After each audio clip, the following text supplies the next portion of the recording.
Hello बच्चों, आपका स्वागत है एक और वीडियो में।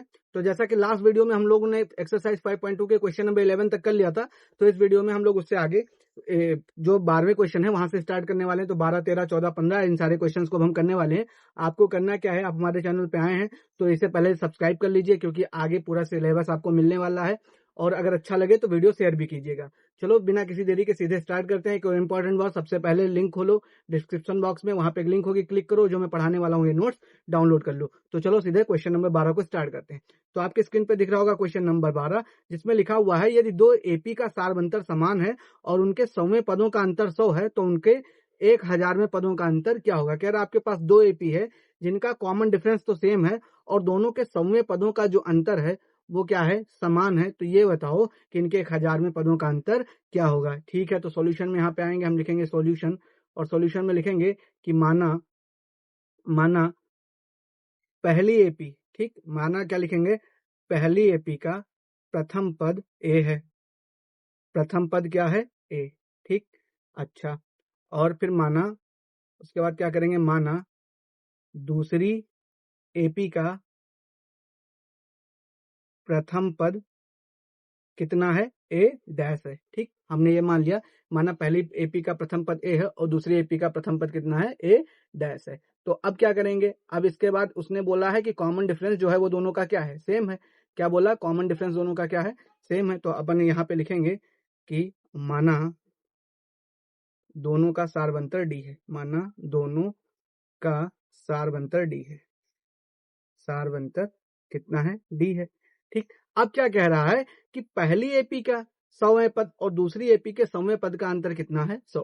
कह रहा है कि पहली एपी ए से माना है तो ए एन मान लेते हैं, माइनस दूसरी एपी को ए डैश माना था तो ए डैश एन, इन दोनों का अंतर कितना है, 100 है। ठीक, अब ए एन का फार्मूला हमें पता है, वो अप्लाई कर देंगे। ए एन का फार्मूला क्या होता है, ये होता है हमारा ए प्लस एन माइनस 1 इंटू क्या हो जाएगा, डी, माइनस ये दूसरी वाली एपी का जब करोगे तो यहाँ पे क्या हो जाएगा, ए डैश। ठीक, क्योंकि पहला पद इसका ए डैश है, प्लस एन तो दोनों में ही है तो एन माइनस 1 हो गया, इंटू में क्या हो गया, डी, और बराबर में कितना हो गया, 100 हो गया। ठीक, अच्छा, अब इसने क्या बोल रखा है, इसने बोल रखा है कि 100वें पद का अंतर है। समझ गए, कौन से पद का अंतर है, 100वें का। तो यहाँ पे हम एन के यहाँ पर 100 पुट कर देंगे, तो ये हो जाएगा ए प्लस ये हो जाएगा 99 डी, माइनस ये हो जाएगा ए डैश, और माइनस में हो जाएगा 99 डी यहाँ पे। ठीक, क्योंकि यहाँ भी 100 रखेंगे तो 100 माइनस 1 करोगे तो 99 यहाँ भी बचेगा, ये भी 99 बनेगा और ये भी 99 बचेगा, ये रख दिया। ये माइनस अंदर घुसेगा तो ये माइनस ए डैश हो गया, और इसको भी माइनस कर देगा तो माइनस 99 डी हो गया, बराबर में क्या हो गया, 100। अब यहाँ से 99 डी से ये वाला 90 डी कैंसिल हो जाएगा, तो क्या बचा, ए माइनस ए डैश की जो वैल्यू कितनी आ गई, 100। इसको मान लेंगे समीकरण 1। ठीक, अच्छा, अब हमसे पूछ रहा है कि उनके 1000वें पदों का अंतर क्या होगा। ठीक है, तो 1000वें पदों का अब क्या कह रहा है, प्रश्नानुसार जो हमसे पूछ रहा है, क्या कह रहा है कि 1000वें पदों का अंतर, मतलब कह रहा है कि ए का 1000 पद वाला और उसके बाद ए डैश का भी 1000 पदों का अंतर क्या होगा, ये पूछ रहा है हमसे। ठीक, तो ये तो इधर एक बार लिख देंगे, ए 1000 माइनस ए डैश 1000 बराबर, अब दोनों में फार्मूला लगा देंगे। फार्मूला का होगा, पहले में क्या हो जाएगा, ए प्लस एन के यहाँ पर कितना हो जाएगा, 1000 माइनस 1 इंटू में कितना हो जाएगा, डी, माइनस दूसरे वाले का पहला पद ए डैश था, प्लस एन के यहाँ पर 1000वां पद पूछ रहा है तो 1000 माइनस 1 और इंटू में क्या हो जाएगा, डी। ठीक, अच्छा सर, अब क्या हो जाएगा, अब ये हो जाएगा ए, ये हो जाएगा 1000 में से घटाओगे तो 999 डी, ये अंदर जाके हो जाएगा माइनस ए डैश, और ये अंदर जाके हो जाएगा माइनस 999 डी। अब यहाँ पे देखेंगे माइनस 999 डी से प्लस 999 डी क्या हो गया, कैंसिल। तो ये आपका जो लेफ्ट हुआ, ये जो बचे, ये कितना बचा, ए माइनस ए डैश। समझ गए, और इधर क्या चल रहा है, 1000वां पद दोनों का अंतर।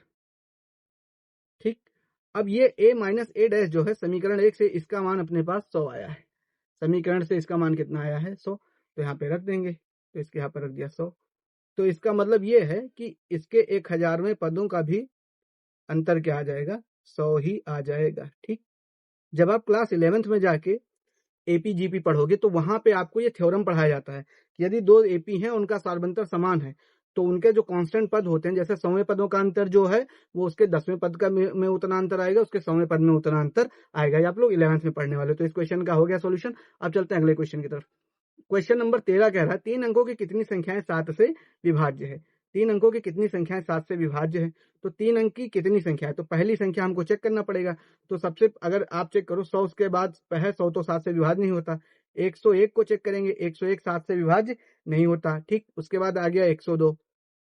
102 जो है ये विभाज्य होता है 7 से, आपको एक बार चेक करना है।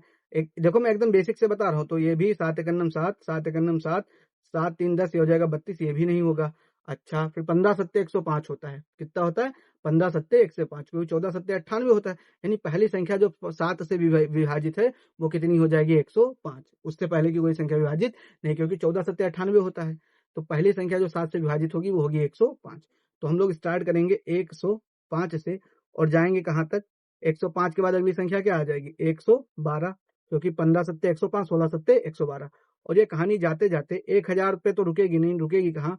जो लास्ट डिजिट 3 अंक की जो 7 से डिविजिबल है वो है 994, ये हमने लिख दिया। ठीक, अब इसमें हमको ए दे रखा है, ए की वैल्यू कितनी है? 105। डी जब निकालोगे तो हो जाएगा 112 माइनस 105, यानी डी का मान कितना निकल के आ गया? 7 निकल गया। अच्छा, इसका एनवा पद जो है, एनवा पद को एन से लिखते हैं, ये कितना दे रखा है? 994। कभी कभी लोग इसे अंतिम पद भी बोलते हैं। ठीक है, अब हम यहाँ पे फार्मूला लगा देंगे कि एनवा पद का फार्मूला होता है ए प्लस एन माइनस 1 इंटू में डी। ठीक, तो ए की वैल्यू कितनी दे रखी है? 105, तो यहाँ पे 105 लिख दिया, प्लस एन पता नहीं तो एन माइनस 1 इंटू कितना हो गया? डी। और एनवा पद हमारा कितना है? 994। ठीक, एनवा पद हमारा कितना है? 994। अब इधर प्लस 105 है, उधर से जाएगा तो क्या हो जाएगा? माइनस 105। अच्छा, डी की वैल्यू तो पता है, तो डी वैल्यू भी यहाँ पुट कर देते हैं, इतना plus N minus 1 into D के यहाँ पर कितना चिपका दिया? 7 बराबर 994। अब इधर देखोगे प्लस 105 है, लेफ्ट साइड में राइट में जाएगा तो माइनस 105 हो जाएगा। तो ये हो जाएगा n माइनस 1 इंटू में कितना हो जाएगा? 7 बराबर 994 माइनस 105। ठीक, तो अब यहां से हो जाएगा n माइनस 1 बराबर, अब 994 में से 105 घटाना है, तो अगर 994 में से 100 घटाओ तो हो जाता 894। अब उसमें 5 और घटा दो तो ये हो जाएगा 889। तो ये बच गया हमारा 889। अच्छा, इधर भी 7 से मल्टीप्लाई था, तो अभी इस वाली लाइन तक रहने देते हैं, अगली लाइन में इसको डिवाइड में भेजेंगे। तो अब यहाँ से हो गया n माइनस 1 इक्वल टू, ये हो गया 889। इधर 7 गुणे में नीचे जाके किसमें हो जाएगा? भाग में। अब यहाँ से भाग करना स्टार्ट करते हैं। 7 एकन्नम, यहाँ पे हो जाएगा 7 एकन्नम 7, 7 1 8 होता है, 18 हो जाएगा, 7 दूनी 14, 4 बच गया तो 4 ये हो जाएगा 49, 7 7 कितना हो गया? 49, 127 आ गया। ठीक, तो n माइनस 1 इक्वल टू कितना हो गया? 127। ठीक, तो यहां से n बराबर कितना हो जाएगा? 127 प्लस में 1, यानी n का मान कितना आ गया? 128। तो इसका मतलब 3 अंकों की कुल 128 संख्याएं हैं जो 7 से विभाज्य हैं। ठीक, अब चलते हैं अगले क्वेश्चन की तरफ। अगला क्वेश्चन क्या है? क्वेश्चन नंबर 14 इंतजार कर रहा है कि 10 और 250 के बीच में 4 के कितने गुणज हैं। ये भी क्वेश्चन सेम ऊपर जैसा है। इसमें कह रहा है कि 10 और 250 के बीच कितने 4 के गुणज हैं। इसका मतलब ये है कि ये बताना कितनी संख्याएं 4 से विभाज्य हैं। तो जो पहली संख्या 10 और 250 के बीच में 4 से विभाज्य है वो है 12, उसके बाद दूसरी संख्या 16, फिर क्या है? 20। ऐसे करते करते लास्ट में चेक करते हैं, 250 तो 4 से विभाजित हो गई नहीं, 250 तो 4 से विभाजित होगी नहीं। ठीक, तो 249 भी नहीं होगी, 248 पे शक है मुझे, उसे कर लेते हैं। तो 248 को जब 4 से करोगे, 4 एकन्नम 4, 4 छक 24, हाँ ये हो जाएगी। ठीक, तो यहाँ पे अपन लिखेंगे लास्ट की संख्या लिख देंगे, क्या लिख देंगे? 248। समझ गए? कितना लिख देंगे? 248। यहाँ पे अपन लिखेंगे 248। तो ये संख्या हो गई हमारी 248 जो 4 से विभाज्य है। ठीक है सर, अब करना क्या है? अब हमारी एक श्रृंखला बन चुकी है। ठीक, ये क्या बन रही है? एक एपी बन रही है। इसका प्रथम पद ए कितना है? 12, डी कितना है? 16 माइनस 12 करोगे तो कितना आ जाएगा? 4। डी कितना हो गया? 4। ए मिल गया, डी मिल गया, अंतिम पद जो एन है, एन की वैल्यू कितनी है? 248। ठीक है सर, अब एनवा पद भी मिल गया। अब क्या करना है? अब सीधे फार्मूला अप्लाई कर देना है। तो यहाँ पे हम लिखेंगे एन बराबर ए प्लस एन माइनस 1 इंटू में डी। ए की वैल्यू कितनी दे रखी है? 12, प्लस एन पता नहीं तो एन माइनस 1 हो गया, इंटू डी की वैल्यू कितनी हो गई? 4 बराबर एनवा पद कितना दे रखा है? 248। ठीक, अब आप चेक करेंगे, इधर 12 जो है ये प्लस में है, राइट साइड में जाएगा तो माइनस में हो जाएगा। तो एन माइनस 1 इंटू 4 बराबर हो जाएगा 248, माइनस में हो गया 12।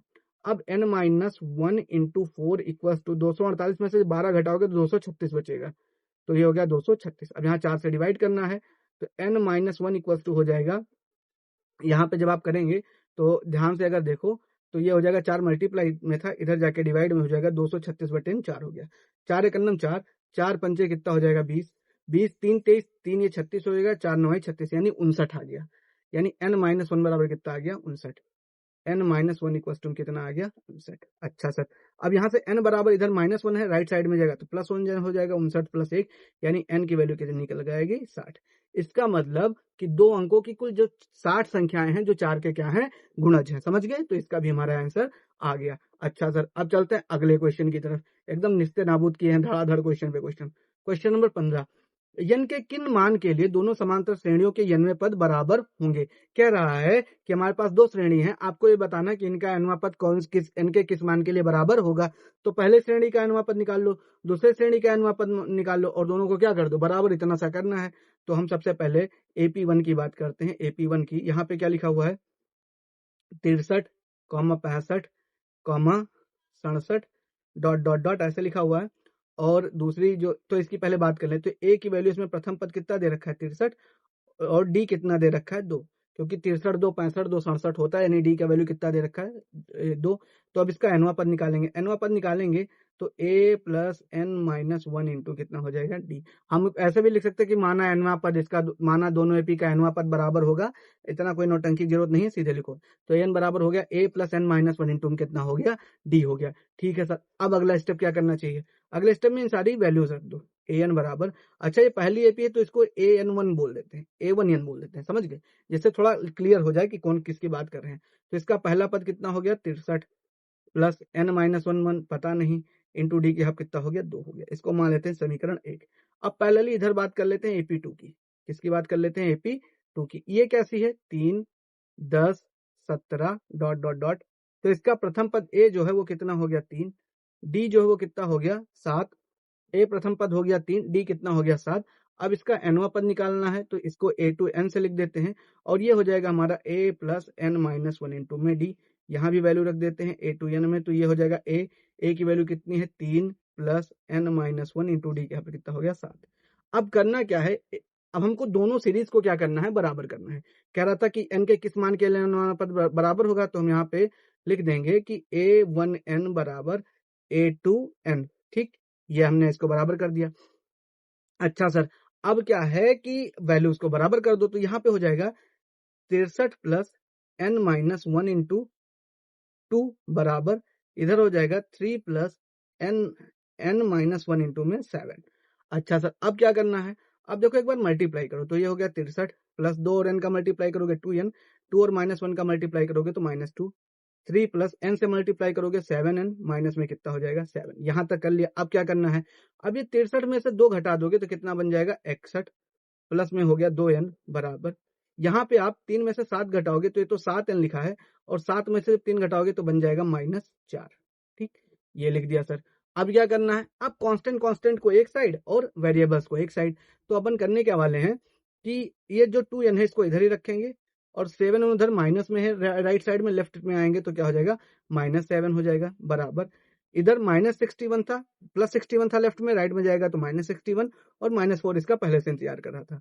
तो 7n में से जब आपका 2n निकल जाएगा तो ये बचेगा -5n बराबर 61 और 4 मिलके कितने हो जाएंगे 65। यहाँ से माइनस क्या हो गया कैंसिल, तो 5n इक्वल टू कितना आ गया 65। तो n इक्वल टू कितना आ जाएगा 65/5, 5 1 जा 5, 5 13 जा 65। तो यानी n का मान कितना निकल गया 13। तो इन दोनों एपीज के 13वें पद जो हैं वो क्या होंगे समान होंगे। ठीक, अब चलते हैं अगले क्वेश्चन की तरफ।